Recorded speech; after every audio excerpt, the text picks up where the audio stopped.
Ce nouveau vaccin anti-H1N1 a été créé en un temps record, du jamais vu dans toute l'histoire de la vaccination. Je n'ai pas envie de jouer dans cette manipulation-là. Et non seulement je n'ai pas envie de jouer, mais il est très clair qu'avec une quantité de personnes ici en France, nous agissons et nous allons continuer à agir, non pas pour voir ce qui se passe, mais pour empêcher.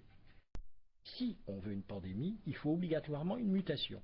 Pour qu'il y ait une mutation du virus, il faut une intervention humaine.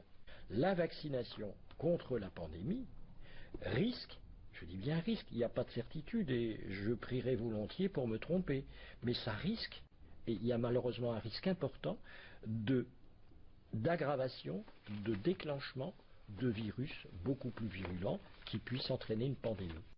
On voit en Afrique qu'ils ne pourront pas avoir droit au vaccin. Mais je dis, excusez-moi, c'est ce qui va peut-être les sauver.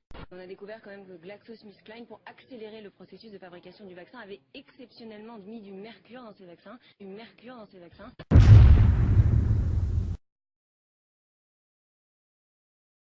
On développe un vaccin dans des conditions d'amateurisme que je n'ai jamais vues. On va vacciner 60 millions de gens. Et bien vous allez avoir 60 000 décès, et cette fois-ci des gens jeunes, des enfants, etc. Donc vous êtes contre la vaccination? Bien entendu.